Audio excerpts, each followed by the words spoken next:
नमस्कार। आज हम यहाँ पर योग उपनिषद के जो पहले क्वेश्चन आए हुए हैं, प्रीवियस ईयर क्वेश्चन पेपर्स जो जून 2019 से आरंभ हुए थे, वहाँ से लेकर अब तक नवंबर 2021 तक के जितने भी हमारे प्रश्न बने हैं उन सब के बारे में ही यहाँ पर चर्चा करेंगे।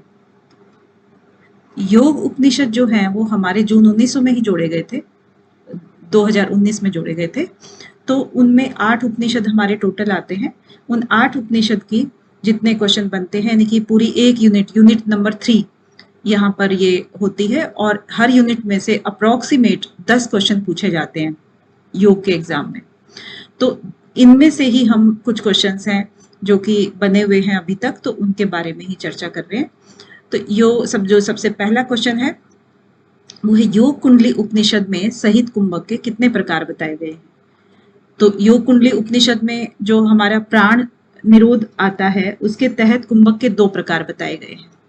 एक तो है सहित और एक होता है दूसरा केवली। 2 प्रकार हो गए, एक सहित और दूसरा केवली। अब सहित कुंभक के अंतर्गत हमारे 4 प्रकार के कुंभक आ जाते हैं, जिसमें सबसे पहला है सूर्य भेदन और दूसरा है उज्जाई, तीसरा है शीतली और फिर भस्त्रिका। ठीक है। और केवली कुंभक जो बिना किसी कुंभक के किया जाता है, बिना किसी प्राणवायु को धारण किए किया जाता है। अब दूसरा प्रश्न देख लेते हैं। जो दूसरा प्रश्न है वो है नाद बिंदु उपनिषद से। नाद बिंदु उपनिषद के अनुसार ओंकार की कितनी मात्राएं बताई गई हैं। तो ओंकार की 12 मात्राएं जो है ना हमारी बताई हैं, जो कि ऑप्शन नंबर 3 जाता है। कैसे कि जैसे हमारी ओंकार है, ओंकार के अंदर हमारा अकार, उकार, मकार और अर्ध मात्रा ये आते हैं और इन सब की 3-3 कलाएं बताई गई हैं, इसीलिए ये 12 मात्राएं मानी गई हैं। 12 मात्राएं। अब 12 मात्राओं में से जो 12 मात्राओं का अगर हम और विस्तार से वर्णन करें तो जो सबसे पहली मात्रा है वो होती है घोषिणी। अब ये मात्राओं के बारे में भी क्यों कह रहे हैं कि इसके अंदर जब योगी या प्राणी कोई अपने प्राणों का त्याग करता है तो वो चक्रवर्ती सम्राट के रूप में पैदा होता है। दूसरी मात्रा जो कि हमारी विद्युतमयी मात्रा है, विद्युत मात्रा, उसमें प्राणों का त्याग करेगा तो यक्ष के रूप में, यक्ष जैसा महात्मा कहलाएगा। तीसरी जो मात्रा है वो है पतंगिनी। अब पतंगिनी में विद्याधर के बराबर होगा, विद्याधर के जैसा होगा।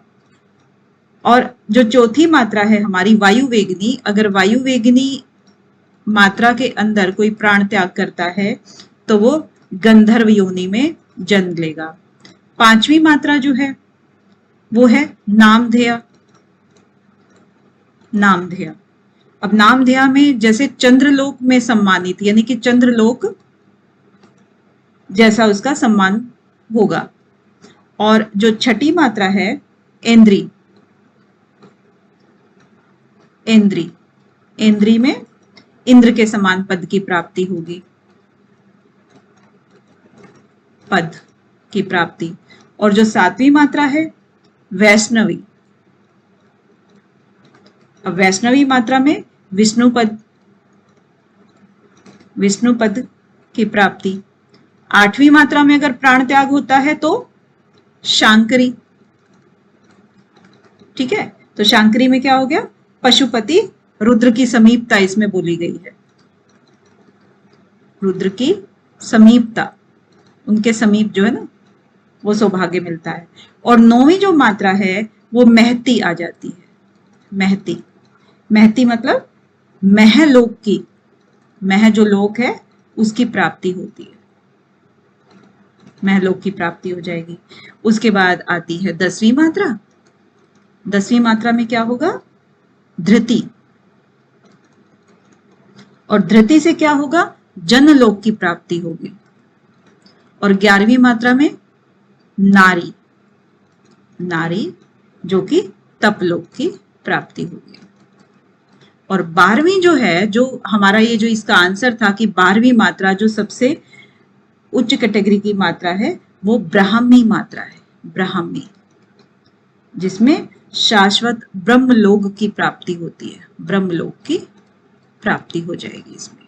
तो इस तरीके से हमारा जो है ना ये नादबिंदु उपनिषद का ये वाला प्रश्न, इसमें कई तरह के प्रश्न पूछे जा सकते हैं, जो आगे जो आएंगे उनमें भी और क्लियर हो जाएगा। अब नेक्स्ट क्वेश्चन जो अपना है वो है 3 नंबर क्वेश्चन, परमेश्वर का स्वरूप और उसकी महिमा श्वेताश्वतर उपनिषद के किस अध्याय में वर्णित नहीं है? यहां पर देखिए नहीं है पूछा है, किस अध्याय में वर्णित नहीं है? दूसरे अध्याय में वर्णित नहीं है। अब क्योंकि देखिए दूसरे अध्याय में इसका आंसर तो है कि वर्णित नहीं है, अब पूछा जाए कि दूसरे अध्याय में वर्णित क्या है, तो यहाँ पर सारी की सारी ध्यान योग से रिलेटेड चीजें हैं। ध्यान योग है आपका, उसका स्थान हो गया कि स्थान आपका कैसा होना चाहिए, प्राणायाम का क्रम हो गया, तो इस तरह की चीजें हैं। सिद्धि हो गई, सिद्धि के लक्षण हो गए, पूर्व लक्षण, लक्षण, इस तरह की चीजें दूसरे अध्याय में बताई गई हैं।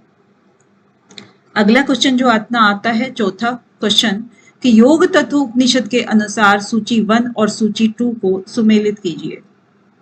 अब यहाँ पर सूची 1 में दिए गए हैं पंच महाभूत और सूची 2 में दिए गए हैं उनके आराध्य देव। तो यहाँ पर जो है ना पृथ्वी का आराध्य देव कौन सा है?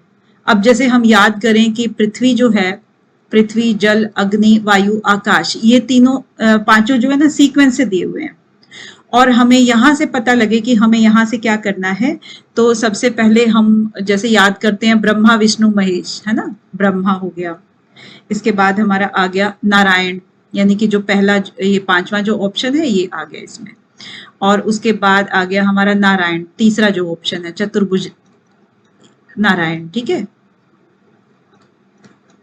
नारायण, ये हमारा आ गया तीसरा ऑप्शन। उसके बाद हमारा जो आता है अग्नि के लिए भगवान रुद्र, यानी कि ब्रह्मा विष्णु और महेश, महेश को ही भगवान रुद्र भी बोल देते हैं, है ना, रुद्र। तो ये हमारा ऑप्शन आ गया 1। इसके बाद हमारा वायु, वायु को कौन डिनोट करता है? विश्वतो मुख, ये आता है। और आकाश के लिए हमारे आगे सदाशिव। तो ये हमारा हो गया। विश्वोतक कौन से नंबर पे है? 2 नंबर पे, और ये हमारा हो गया 4 नंबर पे। इस तरीके से जो हमारा सीक्वेंस बचा 5 3 1, तो यहाँ पर 5, सबसे पहले देखिए 5 यहाँ यहीं पर है सेकंड ऑप्शन में, 5 3 1 2 और 4, तो सेकंड ऑप्शन इसका चला जाएगा। अब ये तो हो गया कि इन्होंने पूछे थे कि पंच महाभूत के अकॉर्डिंग उनके आराध्य देव। अब इसमें प्रश्न और भी कौन कौन से बन सकते हैं? मान लीजिए कि पंचभूत के पूछ लिए हैं, अब उन्होंने नेक्स्ट क्वेश्चन में या नेक्स्ट आने वाले टाइम में उन्होंने वर्ण पूछ लिए, तो कि वर्ण उनके बताइए कि पृथ्वी का वर्ण कौन सा होगा, जल का वर्ण कौन सा होगा, अग्नि का कौन सा होगा, वायु का कौन सा होगा, आकाश का कौन सा होगा। तो वर्ण अगर पूछने लगेंगे तो पृथ्वी का कौन सा है? पीत वर्ण हो गया, और जल का अर्धचंद्र कहा गया है इसका, ठीक है। और अग्नि का क्या हो गया? रक्तवर्ण हो गया। और कृष्ण वायु का जो हो गया वो कृष्ण वर्ण हो गया, और आकाश का जो है वो धूम्र वर्ण हो गया, धूम्र वर्ण हो गया। अब वर्ण पूछ लिए हैं, फिर स्थान भी इसके पूछे जा सकते हैं कि इनका पृथ्वी का स्थान कौन सा है हमारे शरीर में, पांव से जानु तक हो गया, है ना। और इसके बाद जल का स्थान कौन सा हो गया, जानु से पायु तक हो गया। इसके बाद हमारा फिर अग्नि का स्थान पूछ लिया जाएगा, तो अग्नि का गुदा से हृदय तक हो गया। और इसके बाद वायु का स्थान पूछेंगे तो हृदय से भूमध्य तक हो गया। और आकाश का अगर स्थान पूछा जाएगा तो भूमध्य से मूर्धांत तक हो गया, एकदम कपाल तक, अंत तक। और अगर फिर बात करें आगे कि इनके बीज मंत्र क्या हैं, बीज मंत्र, बीज मंत्र में हमारे जो है ना लवर, लम, वम, रम और यह, ऐसे याद किए हुए ना, यह, ये हमारे बीज मंत्र हो गए। अब इसी से फिर आगे सिद्धियां जो मिलती हैं, तो जाहिर सी बात है कि अगर पृथ्वी पर सिद्धि मिलेगी तो वो पृथ्वी विजयी कहलाएगा, जल पर मिलेगी तो जल विजयी, अग्नि पर है तो अग्नि विजयी, और आकाश है तो आकाश विजयी, और वायु है तो वायु विजयी। यानी कि इन सभी पंच महाभूतों से शरीर को कोई भी हानि नहीं होगी। तो इस तरीके से ये क्वेश्चन में और भी ज्यादा संभावनाएं बनती हैं। इसके बाद क्वेश्चन आता है पांचवा, योगराज उपनिषद के अनुसार षष्ठम चक्र है, छठा चक्र कौन सा है? तो अब योगराज उपनिषद में जैसा कि सब जानते हैं कि 9 चक्र होते हैं, है ना। 9 चक्र एक तो एसएसपी में भी मिलते हैं, सिद्धि सिद्धांत पद्धति में, और एक योगराज उपनिषद में 9 चक्रों का वर्णन मिलता है। तो 9 चक्रों में से जो सबसे पहला चक्र होता है, हम क्योंकि नीचे से शुरू करते हैं, चक्रों की जो ऊपर जाने की एक वो प्रवृत्ति होती है ना, तो इसीलिए सबसे नीचे से शुरू करते हैं। पहला चक्र कौन सा है? ब्रह्म चक्र जिसको बोलते हैं। और दूसरा चक्र कौन सा होता है? स्वाधिष्ठान चक्र। तीसरा नाभि चक्र। चौथा अनाहत चक्र। पांचवा कंठ चक्र। और छठा जो है वो कंठ के ऊपर क्या आता है? तालुका चक्र। और कंठ तालुका के बाद क्या आएगा? भ्रूमध्य चक्र। और 8वें स्थान पर क्या आएगा? ब्रह्मरंध्र, ब्रह्मरंध्र चक्र। अब यहां पर कुछ बच्चे कंफ्यूज हो जाते हैं कि एक तो ब्रह्म चक्र है और एक ब्रह्मरंध्र चक्र है, इन दोनों में कई बार डिफरेंस पता नहीं लगता है। तो ब्रह्म चक्र जो होता है ना, वो बिल्कुल मूलाधार के ऊपर होता है, और ब्रह्मरंध्र का मतलब है जो कपाल जो होता है अपना, एकदम जो सिर खोपड़ी जो होती है उसके बीच में एक रंध्र होता है, जो उसको ब्रह्मरंध्र बोलते हैं, यानी कि एक बिल्कुल नीचे और एक बिल्कुल टॉप पे। और जो 9वां चक्र बताया गया है वो क्या बताया गया है? आकाश चक्र, जो कि शरीर से, यानी कि एकदम जो हमारी स्कल है उसके एकदम ऊपर होता है। तो इस तरीके से इनका आएगा। और आने वाले टाइम में इनके फिर क्या है, पीठ भी पूछे जा सकते हैं कि इनके किस चक्र में कौन सी पीठ विद्यमान है ना। तो वो पीठों को भी देख लेंगे बाद में। नहीं तो ब्रह्मरंध्र में क्या होता है कि पूर्ण ये कामरूप पीठ होती है हमेशा से ही, चाहे वो किसी भी उसमें हो, कामरूप पीठ होती है, ठीक है। और स्वाधिष्ठान में क्या होती है? उद्रियाण पीठ हो गई। और इधर जो है ब्रह्मरंध्र में क्या कौन सी पीठ होती है? जालंधर पीठ बोलते हैं ब्रह्मरंध्र में, जालंधर ये ऊपर की तरफ होती है ना। तो आकाश चक्र में पूर्ण, यानी कि पूर्ण हो गया पूर्णगिरि पीठ। तो ये पीठ भी पूछी जा सकती है। चलिए नेक्स्ट क्वेश्चन देख लेते हैं। नेक्स्ट क्वेश्चन है क्वेश्चन नंबर 6। चतुर्योग मंत्र, लय, हठ और राज का वर्णन किया गया है किस किस उपनिषद में? उपनिषदों के नाम दिए हैं नीचे, तो किस किस उपनिषद में इसका वर्णन मिलता है? तो इसका जो आंसर जाता है वो है नंबर 4, यानी कि बी और सी। योग तत्व में भी इसका उपनिषद मतलब मंत्र, लय, हठ, राज का मिलता है, और योगराज में भी मिलता है, ठीक है। नाद बिंदु में कोई भी इस तरह का योगांग नहीं है, और त्रिशिक ब्राह्मण में अष्टांग योग का वर्णन है, 8 अंग मिलते हैं इसमें, ठीक है। तो इस तरीके से जो हमारा बी और सी आंसर किस में दिया हुआ है? ऑप्शन नंबर 4 में दिया हुआ है। तो ये चला जाएगा। इसके आगे नेक्स्ट चलते हैं, क्वेश्चन नंबर 7। अब यहाँ क्वेश्चन नंबर 7 में क्या कह रहे हैं कि योग तत्व उपनिषद में नाड़ी शोधन के लिए प्राणायाम के अभ्यास हेतु निर्देश हैं। अब प्राणायाम के अभ्यास योग तत्व उपनिषद में किस किस प्रकार से बताए गए हैं? प्राणायाम को एक तो प्रतिदिन हमें करना है 4 बार, ठीक है। कौन कब कब करना होता है? प्रातः, मध्याह्न, फिर सायं और फिर अर्धरात्रि, ठीक है ना। प्रातः, मध्याह्न, फिर सायं, फिर अर्धरात्रि, इस तरीके से बताया गया है। 4 बार, प्रतिदिन 4 बार। और कब तक करना है? 3 मास तक करना है, यानी कि ए और सी जहां पर आंसर होगा वो हमारा चला जाएगा, ठीक है। अब हमारा नेक्स्ट बनता है क्वेश्चन नंबर 8। अब 8 में क्या कह रहे हैं कि ध्यान बिंदु उपनिषद के अनुसार ओंकार के आकार में कौन से वर्ण और गुण हैं। अब देखिए ध्यान बिंदु उपनिषद में जो ओंकार है, ओंकार के आकार एक आता है, एक उकार आता है और एक मकार आता है ना। अकार, उकार और मकार, ये कार है। अब इसमें जो है ना क्या पूछा है, ओंकार के आकार में, आकार पूछा है इसमें। आकार में क्या होगा कि पीतवर्ण और रजोगुण, ये आएगा इसमें आकार में। ठीक है। अब नेक्स्ट टाइम पे हमारा पूछा जा सकता है आपका पीत और रज आएगा इसमें। अब नेक्स्ट टाइम पूछ लोगे कि भाई उकार में क्या आएगा, उकार में हमारा क्या आएगा फिर श्वेत वर्ण और सत्वगुण, ये हमारा उकार का है। हाँ, और मकार में क्या आएगा कृष्ण और तमोगुण, ये हमारा मकार का है। ताम्र वर्ण कोई होता ही नहीं है। ठीक है, तो ये हमारा किसका आ गया, अकार का। तो इस तरीके से और भी देखिए क्वेश्चन बन जाते हैं इसमें। अब नेक्स्ट अपना आता है क्वेश्चन नंबर 9। 9 में क्या कह रहे हैं कि त्रिशिक ब्राह्मण उपनिषद के अनुसार कंद से निकलने वाली मुख्य नाड़ियां कितनी हैं। अब कंद से कितनी बताई है वहां पर, कंद से 10 नाड़ियां निकलती हैं, जो कि आगे चल के 72,000 नाड़ियों में बट जाती हैं। ठीक है, इसके नेक्स्ट क्वेश्चन आ गया क्वेश्चन नंबर 10। क्वेश्चन नंबर 10,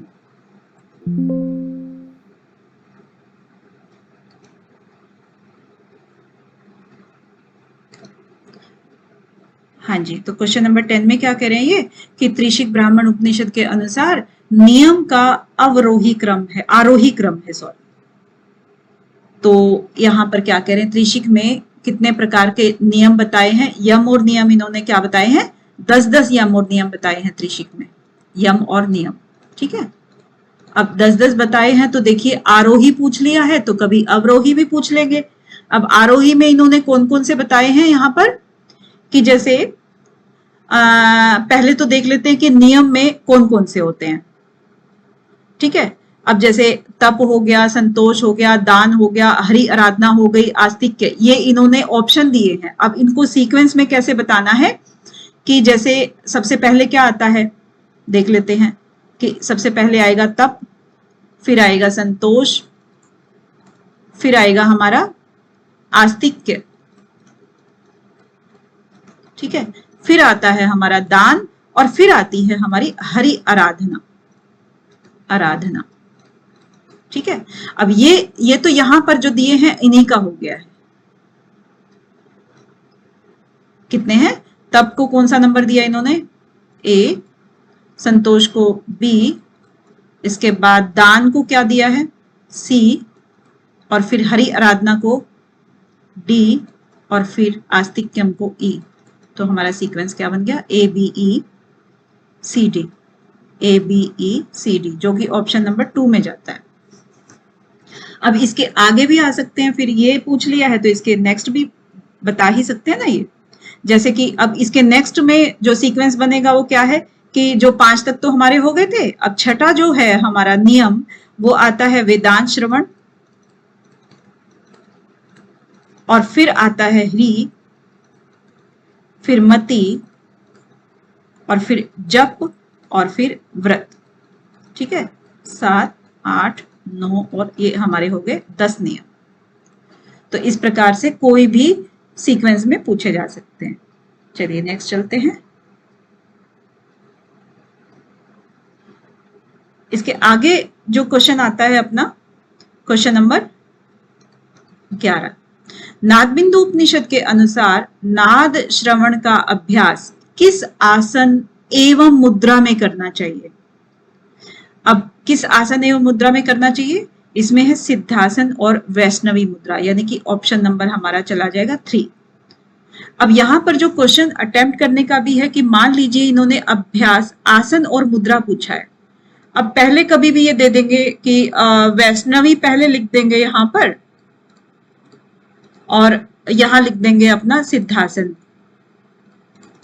तो कई बार पता होता है बच्चों को कि ये दोनों आंसर सही हैं, लेकिन क्योंकि इनका सीक्वेंस क्या पूछा है, पहले आसन पूछा है, लेकिन ये वैष्णवी आसन नहीं है, मुद्रा है, तो इस तरह से एक ये वाला भी दे देंगे और इसी का उलट करके भी यहाँ दे सकते हैं। तो वो भी ध्यान देना है कि कैसे हमें अटेम्प्ट करना है। पहले जो चीज दी है वो पहले होनी चाहिए और दूसरी जो चीज दी है वो सीक्वेंस में उसी तरीके से होना चाहिए। चलिए नेक्स्ट चलते हैं। नेक्स्ट अपना आता है 12 क्वेश्चन नंबर 12 कि योग तत्व उपनिषद में हठ योग के कितने अंगों का उल्लेख है। अब हठ योग, देखिए योग तत्व जो उपनिषद है उसमें हमारे जो मंत्र, लय, हठ और राज, ये चार हमारे जो है ना महायोग या ये कह सकते हैं ये वाले अंग हैं वैसे तो, लेकिन हठ योग के अंतर्गत यहाँ पर जो है ना मंत्र लय और हठ राज था, मंत्र लय हठ और राज, यहाँ पर जो हठ आता है ये वाला हठ, इसके अंतर्गत जो हमारे 8 अंगों का उल्लेख है हठ योग के अंतर्गत, और इसी में पूछा है इन्होंने कि हठ योग के कितने अंगों का उल्लेख है। तो यहाँ पर आंसर जो हमारा जाएगा 8 अंग, क्योंकि इसी में यम, नियम, आसन, प्राणायाम, प्रत्याहार, धारणा, ध्यान, समाधि हठ योग के अंतर्गत पूछे गए हैं वहां पर। ठीक है, चलिए नेक्स्ट चलते हैं। क्वेश्चन नंबर 13 में क्या कह रहे हैं कि श्वेताश्वतर उपनिषद के अनुसार निम्नलिखित सिद्धियों को अनुक्रम कीजिए। अब अनुक्रम करना है, देखिए कि इनको सीक्वेंस में लगाना है श्वेताश्वतर उपनिषद के हिसाब से। अब यहाँ पर सबसे पहले जो हमारा एक सीक्वेंस बना लेते हैं कि क्या क्या सीक्वेंस हमारी ओरिजिनल है। तो उसमें सबसे पहले हमारा जो आता है आरोग्यता, ठीक है, आरोग्यता, और दूसरे नंबर पे हमारा क्या आता है, पहले नंबर पे लघुता आता है, दूसरे नंबर पर आरोग्यता आता है, और तीसरे नंबर पे जो हमारा आता है वो अलोलुपता आता है। ठीक है, और चौथे नंबर पे जो हमारा आया वो वर्ण प्रसाद आया, पांचवें नंबर पे जो आया वो स्वर सौष्ठव आया, और छठे नंबर पे जो आया वो शुभ गंध, और सातवें नंबर पर मलमूत्र अल्पता। ठीक है, तो अब इसमें से देख लेते हैं कि क्या है कि आरोग्यता जो है हमारा क्या है, फिर लाघवता है, तो इसका मतलब आरोग्यता को हमें दिया हुआ है ए यहाँ पर, और बी हमने दे दिया यहाँ पर ऊपर ये वाला हमने दे दिया ए, और ये दे दिया बी, और अलोलुपता यहाँ पर है ही नहीं। ठीक है, और वर्ण प्रसाद को यहाँ पर सी दे दिया गया है, और स्वर या वाणी की सौष्ठव जो है वो ये यहाँ पर डी दे दिया गया है, और अलोलुपता अब देखिए नीचे है यहाँ पर तो ये ई आ गया है। ठीक है, ये है, ये इसमें नहीं दिए गए हैं, तो हमें इन्हीं को सीक्वेंस में लगाना है कि बी ए ई सी डी, ये ऑप्शन हमारा जहां भी जाएगा बी ए ई सी डी, ऑप्शन नंबर 1 ही जा रहा है तो। ठीक है, तो यहां पर ये वाला इसका बन जाता है। चलिए नेक्स्ट अपना आता है क्वेश्चन नंबर 14। इसमें से निम्नलिखित में से किन उपनिषदों में षडांग योग का वर्णन है, किन उपनिषदों में षडांग योग। अब देखिए हमारा योग चूड़ामणि है, इसमें हमारे 6 अंग दिए हुए हैं। ठीक है, षडांग योग है। नाद बिंदु में कोई है क्या अंग, कोई भी नहीं है। ध्यान बिंदु में हमारे फिर से 6 अंग हैं, और श्वेताश्वतर में भी हमारा कोई भी अंग नहीं है। तो इट मीन्स क्या हुआ, ए एंड सी इसका आंसर चला जाएगा, और ए एंड सी कहाँ है, ये ऑप्शन नंबर 2 में है। ओके, चलिए नेक्स्ट क्वेश्चन नंबर 15।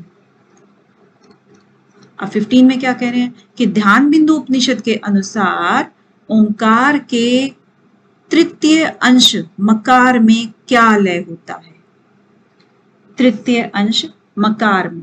अब देखिए वही बात है सारी की सारी कि हमारा अकार आता है, ओंकार के अंदर क्या क्या चीजें आती हैं, अकार, उकार, मकार, है ना। अब अकार में, उकार में और मकार में, अब यहां पर पूछा मकार में क्या क्या चीजें होती हैं।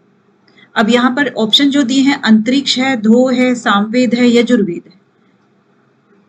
ठीक है, तो अब मकार के अंदर हमारा एक तो धो आ जाता है। ठीक है, और नेक्स्ट हमारा जो आ जाता है वेद के अंदर हम जाएं तो सामवेद आ जाता है। अब इसको सीक्वेंस में अब अकार और उकार में क्या क्या आएगा, अगर यहां पर दो आया है तो अकार में हमारी पृथ्वी आ जाएगी और यहां अंतरिक्ष आ जाएगा। और वेदों की बात करें तो वेद में हमारा अकार में ऋग्वेद आ जाएगा और उकार में हमारा यजुर्वेद आ जाएगा।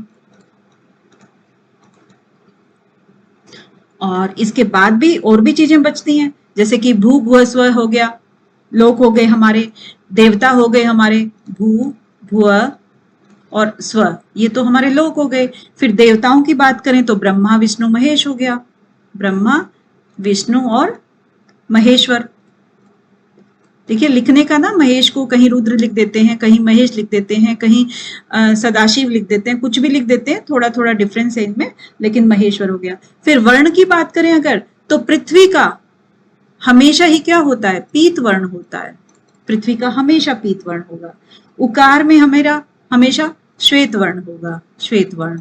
और उसके बाद जो मकार है वो कृष्ण वर्ण होगा, कृष्ण वर्ण होगा। ठीक है, और इसमें अगर हम बात करें उसकी गुणों की, जो गुण है तो सत्व रजतम जो होते हैं ना वो गुण, तो अकार जो है वो रज गुण को डिनोट करता है और उकार जो है वो सत्व गुण को करता है। इसको हम रिलेट कैसे कर सकते हैं, जैसे श्वेत वर्ण है ना, तो श्वेत वर्ण के लिए हम सत्व जैसे याद रहेगा हमें, और कृष्ण वर्ण है तो यहाँ पर तम, तम गुण को ये डिनोट करता है। ठीक है, तो इस तरीके से अभी तो ये पूछे हैं हमारे सिर्फ वेद पूछ लिया और ये दो पूछ लिया, लेकिन इसके आगे और भी ऑप्शंस पूछे जा सकते हैं। ठीक है, अब नेक्स्ट अपना आता है 16th नंबर क्वेश्चन, जो कि कहता है कि त्रिशिक ब्राह्मण उपनिषद के अनुसार समस्त वस्तुओं में उदासीन भाव होना ही क्या है, ध्यान है, आसन है, धारणा है, प्रत्याहार है। तो देखिए यहां पर क्या आंसर आएगा, आसन।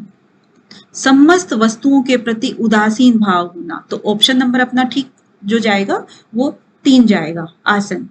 अब ध्यान की बात कर लेते हैं, ध्यान की क्या परिभाषा, अब नेक्स्ट टाइम देखिए, इस बार आसन का पूछा है, नेक्स्ट टाइम हो सकता है कि ध्यान पूछ ले, तो उसमें क्या है कि मैं वही चिन्ह मात्र हूं, ये चिंतन करना ही ध्यान है। या धारणा की बात करें तो चित्त का निश्चल भाव धारण कर लेना ही ध्यान धारणा है।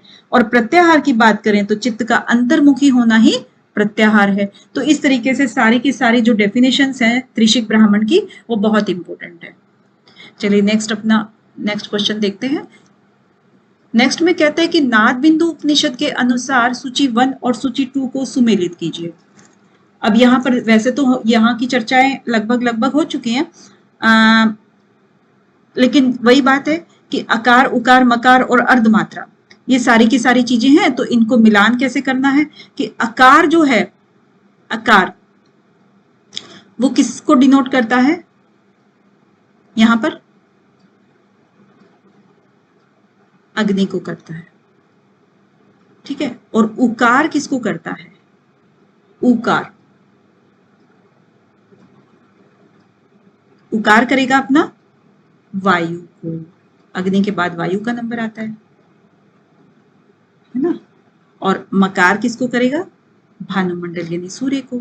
यानी कि जो सीक्वेंस बनता है, पहले अग्नि, फिर वायु, फिर सूर्य और फिर वारुणी। याद करने में भी आसान रहेगा कि अग्नि, वायु, सूर्य और वारुणी, और ये सारे हम सीक्वेंस में लिखते हैं। अर्धमात्रा किसको करेगा, वारुणी को। तो जो हमारा ऑप्शन गया वो कैसे गया, ऑप्शन नंबर 2 कि ए का जो है वो 2 आ गया, ठीक है, और बी का 4 आ गया, सी का 1 आ गया और डी का 3 आ गया। राइट। चलिए नेक्स्ट अपना करते हैं कि नाद बिंदु उपनिषद के अनुसार ओंकार को जानने की योगिक टेक्निक क्या है। अब ये 18 नंबर क्वेश्चन में क्या पूछ रहे हैं कि नाद बिंदु, देखिए नाद बिंदु बहुत बार रिपीट हो रहा है। नाद बिंदु उपनिषद के अनुसार ओंकार को जानने की क्या तकनीक बताई है? प्राणायाम बताया है, धारणा बताई है, ध्यान बताया है, समाधि बताई है। तो यहाँ पर जो एक जगह पर बात आती है तो धारणा को बताया गया है कि धारणा के द्वारा ही ओंकार की तकनीक को जानना चाहिए। चलिए नेक्स्ट क्वेश्चन देख लेते हैं, 19 नंबर। योग तत्व उपनिषद के अनुसार पंच महाभूतों की धारणा को कितनी देर तक धारण करने का निर्देश है? 3 घटिका, 2 घटिका, 5 घटिका या 4 घटिका? तो यहाँ पर भी हमारा ऑप्शन जो है ना 5 घटिका यानी कि ऑप्शन नंबर 3 जाता है, क्योंकि पंच महाभूतों में धारणा हमेशा हमेशा ही 5 घटी ही रहती है, चाहे किसी भी ग्रंथ में हो, किसी भी उपनिषद में हो। ठीक है, इसके आगे नेक्स्ट चलते हैं, 2020 के आगे अभी। अब क्या कहते हैं कि श्वेताश्वतर उपनिषद के अनुसार, ठीक है, इसके अनुसार इनमें से किसके द्वारा परम कारण स्वरूप परमात्मा ज्ञेय है? यानी कि श्वेताश्वतर के अनुसार किस तरीके से परमात्मा को जाना जा सकता है ना? तो राजयोग के द्वारा या सांख्य योग के द्वारा या कर्म योग के द्वारा या लय योग के द्वारा? तो यहाँ पर सांख्य योग इसका आंसर आएगा, क्योंकि जो एक जगह पर इसका एक नाम था कि नित्यो नित्या नाम चेतन चेतन चेतन नाम में को बहुनाम यो विद्यति कामान तत्कारणम सांख्य योग दिगम्यम ज्ञात्वा देवम मुच्यते सर्वपाशयी। तो इसमें जो है ना सांख्य योग का जो वर्णन आता है, इसके द्वारा ही ब्रह्मा को ज्ञेय बताया गया। चलिए नेक्स्ट देख लेते हैं, 21 नंबर। तो निम्नलिखित में से श्रेष्ठता के आधार पर व्यवस्थित कीजिए इसको। तो श्रेष्ठता के आधार पर क्या है कि राजयोग, मंत्र योग, लय योग या हठ योग? अब इसमें से सभी को मालूम है, ये तो खैर चर्चा का विषय नहीं है कि सबसे जो कम होता है वो मंत्र योग होता है, और उसके बाद हमारा लय योग आता है, इसके बाद हमारा हठ योग आता है, और फिर हमारा राजयोग आता है ना? तो ये इसका श्रेष्ठता का क्रम हो गया है। तो श्रेष्ठता के क्रम में ऑप्शन नंबर अपना क्या चला जाएगा? ऑप्शन नंबर जाएगा बी, 4, ऑप्शन नंबर 4, ठीक है ना, ये चला जाएगा। चलिए नेक्स्ट बनते हैं, फिर से नाद बिंदु उपनिषद आ गया है कि नाद बिंदु उपनिषद के अनुसार ओंकार की 12वीं मात्रा के नाम से जानी जाती है। इसकी चर्चा पहले हो ही चुकी है कि ब्राह्मी जो मात्रा है वो 12वीं मात्रा के नाम से जानी जाती है, ठीक है। और धृति कौन सी मात्रा के उसमें जानी जाती है? ये शांकरी, वैष्णवी, ये सब पहले हम बता ही चुके हैं, और बाकी आप भी फिर इसमें ऑप्शन में लिख सकते हो। चलिए नेक्स्ट इसका अगेन नाद बिंदु उपनिषद। नाद बिंदु उपनिषद के अनुसार ओंकार की किस मात्रा में प्राण त्याग का फल ब्रह्मलोक की प्राप्ति है? देखिए एक ही बात है, उसी को कैसे घुमा फिरा कर पूछा जा रहा है बार बार, है ना। तो पहले पूछ लिया कि 12वीं मात्रा का नाम कौन सा है, फिर 12वीं मात्रा में प्राण त्याग करने का फल क्या होगा? ब्रह्मलोक की प्राप्ति है तो कौन सी हो? 12वीं मात्रा में ही है ना, जो पहले हम डिस्कस कर चुके हैं, ठीक है। अब इसमें ये अभी तो 12वीं पूछी है, फिर आपकी 5वीं, 9वीं, 10वीं और भी कोई भी पूछ सकते हैं, बहुत सारे ऑप्शंस हैं पूछने वाले के पास। चलिए नेक्स्ट आता है अपना नाद बिंदु क्या है, श्वेताश्वतर उपनिषद के अनुसार पंच महाभूत के समयक उत्थान से संभव है। क्या संभव है? रोग रहित अवस्था, जरा रहित अवस्था, अकाल मृत्यु ना होना, चंद्रमा का प्रकाट्य या सूर्य का आभास। तो इसमें क्या चीज आती है? इसमें जो बताया गया है वो यही है कि एक तो होता है हमारा 5 महाभूतों के उत्थान से जो हमें फल मिलते हैं, वो मिलते हैं कि एक तो मिल गया रोग रहित अवस्था मिल गई, एक जरा रहित अवस्था मिल जाती है, और एक हमारे को अकाल मृत्यु का मिल जाता है, ठीक है। ये 3 चीजें हमारी मिलती हैं, इनका इनसे कोई लेना देना नहीं है। तो ABC जहां पर भी आंसर होगा ऑप्शन नंबर 1 चला जाएगा, ठीक है। इसके बाद नेक्स्ट आता है अपना त्रिशिक ब्राह्मण उपनिषद के अनुसार मानव शरीर में प्राण वायु के प्रधान निवास स्थान कौन कौन से हैं? अब इसमें ये देख लेते हैं कि एक तो पैर के अंगूठा ऑप्शन दिया हुआ है, घुटने, जंघाएं, नाभि मंडल और हृदय। इनमें से कौन कौन से ऑप्शन हमारे सही हो सकते हैं? तो जैसे कि देखते हैं ना कि पैर का अंगूठा है, उसको भी प्राण का एक मुख्य स्रोत माना गया है। घुटने का इस पे कोई नाम नहीं आता है, जंघाओं का भी नाम नहीं आता है, नाभि मंडल जो है वो भी प्राण का मुख्य स्थान है, और हृदय तो है ही है। ठीक है, तो इसका मतलब ऑप्शन गया ए, डी और ई। ए डी ई कहाँ है? A D E option number 3 में है, तो ऑप्शन नंबर 3 इसका चला जाता है। अब ये तो पूछा है प्राण वायु का प्रधान निवास स्थान, है ना। अब नेक्स्ट टाइम में जो क्वेश्चन बन सकता है वो आपका अपान वायु का भी बन सकता है, कि अपान वायु के आप स्थान बता दीजिए, या समान वायु के स्थान बता दीजिए, या फिर आप उदान वायु के स्थान बता दीजिए त्रिशिक के अनुसार, और व्यान वायु का भी क्या कार्य है और कहाँ ये काम करता है तो वो आप बता दीजिए। तो इन सब के भी ऑप्शंस आपसे पूछे जा सकते हैं। ठीक है, तो अपान वायु के बारे में भी देख लेते हैं कि अपान वायु का स्थान कहाँ कहाँ होता है। गुदा में होता है, मेढर में होता है, ठीक है, और अपना कहाँ होता है, उरु, जिसको जंघा भी बोल देते हैं वैसे कहीं कहीं पर, उरु और जानू। ठीक है, अपान वायु का वहां पे बता दिया है। और समान को कहते हैं कि सारे ही शरीर में व्याप्त होती है, सारे शरीर में होती है व्याप्त। ठीक है, और उदान वायु का क्या होता है कि हाथ पैरों में बताया है, हाथ पैर और सारी संधियां जितनी भी होती हैं हमारी शरीर की, सब संधियों में बता दिया है। और व्यान को क्या बताया है कि कान में है, उरु, यहां पर फिर से उरु आ गया है, कटी है और गुल्फ वगैरह है, और स्कंद है यानी कि जो अपना कंधा है स्कंद, और गला है। इन सब में समझिए ये होता है। और इसका कार्य क्या होता है व्यान वायु का, कि प्राण अपान की जो चेष्टा होती है उसकी वो उसका सहयोग करता है। ये जो उसके मिलन की जो चेष्टा होती है ना प्राण अपान की, उसमें सहयोग करता है व्यान। तो इस तरीके से ये अपना ये क्वेश्चन हुआ। इसके आगे जो एक नेक्स्ट क्वेश्चन बनता है कि फिर से सुमेलित कीजिए। अब सुमेलित में देखिए कि यहाँ पर योग दिए हुए हैं कि किसमें षडांग योग है, किसमें चतुरंग योग है, किसमें आपका अष्टांग योग है, और सामने आपके उपनिषद दिए हुए हैं, योग उपनिषद। तो यहाँ बताने हैं कि अष्टांग योग किसमें है। यहाँ पर सबसे पहला जो है किसमें दिया हुआ है अष्टांग योग, अष्टांग योग अपना है त्रिशिख में। ठीक है, तो यहाँ पर आ गया अपना पहले का तीसरा, और पहले का तीसरा अगर हम ऑप्शन में देखें तो 1 सेकंड में ही जा रहा है, बाकी किसी में भी तीसरा ऑप्शन नहीं है। तो अगर हमारे पास कम टाइम हो और पहले में ही अगर आपका आंसर निकल जाता है तो आप आगे बढ़ सकते हो, अदरवाइज आप पूरा कर सकते हो। तो इसके बाद ये आ गया है।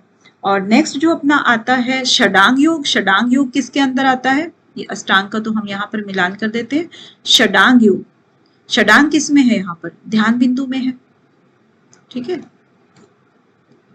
ध्यान बिंदु में षडांग हो गया। हठ योग कहां पर है, हठ योग, हठ योग हमारा योगराज में है, जो था ना योगराज में, मंत्रलय हठराज। और इसके बाद हमारा ध्यान योग क्या है, वो श्वेताश्वतर उपनिषद में। इसमें किसी भी तरह का जो है ना वो चतुरंग या फिर आपका षडांग या अष्टांग योग का वर्णन नहीं है, सिर्फ ध्यान योग का वर्णन है। ठीक है, नेक्स्ट क्वेश्चन चलते हैं। निम्नलिखित में से त्रिशिक ब्राह्मण उपनिषद के अनुसार यम है। देखिए पहले नियम पूछे गए थे, अब यम पूछे जा रहे हैं। अब यम में भी देखिए कौन कौन से हैं, दया है, क्षमा है। अब इसने सीक्वेंस नहीं पूछा है, यहाँ पर इन्होंने यम और नियम को मिक्स कर दिया है। इसमें से आपको सिर्फ यम छांटना है कि कौन कौन से हैं। तो यम कौन कौन से थे अपने, यम कौन कौन से थे, एक तो थे अहिंसा, सत्य, अस्तेय, ब्रह्मचर्य। ये तो हमारे जो महर्षि पतंजलि ने भी बोले हैं उसी के सीक्वेंस के अकॉर्डिंग है। इसके अब आगे सीक्वेंस चेंज हो जाता है कि दया, आजर्व, क्षमा, धृति, धृति को धैर्य भी बोल देते हैं, कई कई धैर्य, देखिए यहां पर धैर्य यूज हुआ है ना इसलिए। इसके बाद मिताहार,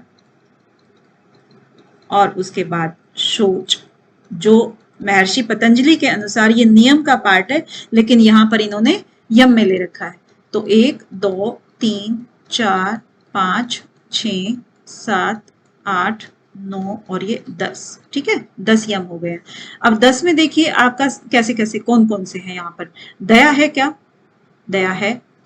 उसके बाद क्षमा है। धैर्य है। दान है क्या? दान तो नहीं है। व्रत है? वो भी नहीं है। तो हमारे हुए क्या? दया, क्षमा और धैर्य, यानी कि ए, बी और सी, यानी कि ऑप्शन नंबर हमारा 1 चला जाता है इसमें, ठीक है। चलिए नेक्स्ट अपना चलते हैं। नेक्स्ट में क्या कहते हैं कि शक्ति चालन मुद्रा के अभ्यास के दौरान कौन सा आसन किया जाना चाहिए? कौन सा आसन किया जाना चाहिए? पद्मासन। पद्मासन ही बताया है वहां पर, ठीक है। ओके, चलिए नेक्स्ट चलते हैं। ध्यान बिंदु, अब ये हमारा नवंबर 21 के क्वेश्चन आ रहे हैं। अब ध्यान बिंदु उपनिषद के अनुसार उकार से संबंधित गुण है। अब उकार से संबंधित कौन से गुण है? ध्यान बिंदु में पहले ही बता दिया गया था कि उकार सत्वगुण था ना, अकार उकार मकार, वो बताए थे ना कौन कौन से गुण हैं, वही वाले। तो यहाँ पर सत्व गुण आता है और मकार में हमारा तम गुण आ जाता है, ये मकार का है। और रजोगुण किस में आता है? हमारा अकार में आता है, ठीक है। और यहां पर पूछा किसका है? उकार का, ठीक है। चलिए नेक्स्ट चलते हैं। माया तु प्रकृतिम विद्यान्मेयम तम परमेश्वरम। तो उपरोक्त कथन के द्वारा उपनिषद, किस उपनिषद में ईश्वर का स्वरूप वर्णित है? तो किसमें है ये वाला कि माया को जो प्रकृति को जो माया बताया गया है वो श्वेताश्वतर उपनिषद में बताया गया है। चलिए नेक्स्ट अपना देखते हैं। फिर से नाद बिंदु आ गए हैं जी। तो नाद बिंदु उपनिषद में फिर से देखिए सभी चीजें हैं, वही मात्राओं के इर्द गिर्द घूम रही है सारी चीजें। अब देखिए यहाँ इतना कंफ्यूजिंग था कि द्वितीय मात्रा का नाम विद्युत मात्रा है, फिर से द्वितीय मात्रा का नाम पातंगी है। तो इनमें से कोई एक सच है, कोई एक झूठ है। फिर 10वीं मात्रा का नाम धृति है और 10वीं मात्रा को ऐन्द्री कहा गया है। तो इनमें से भी कोई एक सच है, कोई एक झूठ है। फिर 12वीं मात्रा को ब्राह्मी कहा गया है। चलिए ये तो पीछे भी हम पढ़ के आ रहे हैं, तो ये हमें पूरा रटा गया है ये वाला। तो अब कंफ्यूजन होती है सिर्फ इन दोनों पेयरिंग में, है ना। अब यहां पर भी वही देख लेते हैं कि कैसे कैसे क्या है। देखिए द्वितीय मात्रा का नाम क्या है? यहां पर विद्युत मात्रा है, जो पहले एक बार डिस्कस हुआ था ना सबसे पहले, तो विद्युत मात्रा है। पातंगिनी कौन सी है? इसके बाद वाली है। और इसके बाद 10वीं मात्रा को, यानी कि ए हमारा ऑप्शन हो गया, एक तो सिलेक्ट, और दूसरा एक हमारा ये पक्का था ही, और अब हमें करना है सी और डी में से सिलेक्ट। तो 10वीं मात्रा को धृति का है या फिर 10वीं मात्रा को ऐन्द्री का है? तो ऐन्द्री तो 10वीं हो नहीं सकती है, धृति को हमने कहा था, तो इसका मतलब सी इसका ऑप्शन ये हो गया। तो ए सी ई कहां पर है? ऑप्शन नंबर 3 में। चलिए आगे बढ़ते हैं। अब आगे चलने पे क्या है कि नाद बिंदु उपनिषद में ही देखिए 12वीं मात्रा को कहा गया है, वही ब्राह्मी, घिसा पिटा हो गया अब तो ये बिल्कुल, है ना। और आगे चलते हैं। चलिए निश्चितस्य निश्चले भावो धारणा की उपरोक्त व्याख्या किस उपनिषद में की गई है? अब ये भी क्वेश्चन हम पहले डिस्कस कर चुके हैं कि पहले किसका था? आसन का बताया गया था त्रिशिक ब्राह्मण उपनिषद में, और उसके बाद इनकी जो सबकी थी ना, धारणा की है, ध्यान की है, प्रत्याहार की है, सबकी परिभाषाएं बहुत इंपॉर्टेंट है त्रिशिक ब्राह्मण उपनिषद की। तो ये त्रिशिक ब्राह्मण उपनिषद के अंदर ये बताया गया है। चलिए नेक्स्ट चलते हैं। अब योग कुंडली उपनिषद के अनुसार क्या है कि फिर से वही चीज दे दी है कि चित्त की चंचलता के 3 कारण, वासना, वायु और अधिक भोजन, या चित्त की चंचलता के 2 कारण बताए हैं, वासना और वायु। अब प्राणों पर विजय के केवल 2 साधन है, आसन और शक्ति चालिनी मुद्रा, और प्राणों पर विजय के 3 साधन बताए, मिताहार, आसन और शक्ति चालिनी। अब योग कुंडली उपनिषद ने जो बोला है वो चित्त की चंचलता के एक तो बताए हैं 2 कारण, वासना और प्राण, ठीक है। और उसके बाद प्राणों पर विजय करने के लिए जो सहायक चीजें हैं, 3 साधन जो बताए, वो मिताहार आसन और शक्ति चालिनी मुद्रा बताई है। तो इसका मतलब बी एंड डी ऑप्शन हो गया हमारा। बी एंड डी कहाँ है? ऑप्शन नंबर 3 में। चलिए नेक्स्ट आगे। योग तत्वोपनिषद के अनुसार योग सिद्धि के प्रारंभिक लक्षण कहे गए हैं। अब प्रारंभिक लक्षण कौन कौन से कहे गए हैं योग तत्व में? वही चीज आ रही है, शरीर लघुता, कृशलता, स्थूलता, जठर अग्नि विवर्धन, जठर अग्नि मंदनम। देखिए अलग अलग, ये दोनों बिल्कुल विपरीत हैं, तो इनको एकदम से जठर अग्नि पढ़कर ही नहीं कंफ्यूज हो जाना है। अब यहां पर क्या है कि योग सिद्धि के प्रारंभिक लक्षण कौन कौन से हैं योग तत्व के अकॉर्डिंग? कौन कौन से हैं कि एक तो होता है शरीर का लघु, ठीक है, ये होता है, पक्का होता है। उसके बाद जठराग्नि विवर्धन भी होना चाहिए, क्योंकि जब योग सिद्धि के लक्षण पूछे हैं ना, तो नेगेटिव सेंस में तो जाएगा नहीं, तो जो जठराग्नि विवर्धन पूछा है, तो फिर इसका मतलब ए और डी इसका आंसर चला जाएगा। ठीक है, ए और डी, शरीर लघुता हो गया और जठर अग्नि हो गया। अकृशितव क्या होता है? कृशितव का मतलब तो होता है पतलापन, लेकिन अ लग गया है पहले, तो इसका मतलब मोटापा थोड़ी आएगा योग सिद्धि से, स्थूलता भी नहीं आएगी और जठर अग्नि मंद भी नहीं पड़ेगी, तो ये सब तो वैसे ही सिरे से ही गलत हो गए हैं। ठीक है, तो ए और डी इसका आंसर बन जाता है। चलिए नेक्स्ट अपना आता है कि योग कुंडली उपनिषद के अनुसार सहित कुंभक हैं। अब ये भी आ चुका है, पहले पूछा था कि सहित कुंभक के प्रकार कितने थे, तो 4 प्रकार बता दिए थे, तो यहां पर 4 चीजें तो यही दी हुई है, सूर्य भेदन, उज्जाई, शीतली और भस्त्रिका, तो ऑप्शन नंबर 2 चला ही जाएगा इसमें, है ना। इसके आगे दिया है कि नादानुसंधान के अभ्यास के किस चरण में विविध प्रकार के गंभीर नाद सुनाई देते हैं। अब किस में? क्योंकि देखिए गंभीर नाद, गंभीर का मतलब है कि बहुत ही गंभीर, जो बड़े बड़े शोर करने वाले उस तरीके के नाद जो होते हैं ना, वो हमेशा प्रथम अभ्यास में ही सुनाई देते हैं, क्योंकि जैसे जैसे हमारा अभ्यास परिपक्व होता जाएगा, आवाजें जो है ना हमारी उसकी, वो सब की सब धीमी और बड़ी मीठी और वैसी होती जाएंगी, सूक्ष्म होती जाएंगी, और जो बहुत गंभीर जो है वो प्रथम अभ्यास में ही होंगे, सुनाई देंगे। जो कि इसका जो दिया है ना, आदो जलधि जीमूत भेरी निर्झर संभवा, मध्य मर्दल शब्दादो घंटा काहल जस तथा, अंते तु किंकणी वंश वीणा भ्रमणी निस्वना इति नाना विधा नादो श्रूयन्ते सूक्ष्म सूक्ष्मतः। तो इस तरीके से जो है ना सूक्ष्म होता जाएगा नाद, हमेशा ही गंभीर से लेकर के सूक्ष्म अवस्था तक।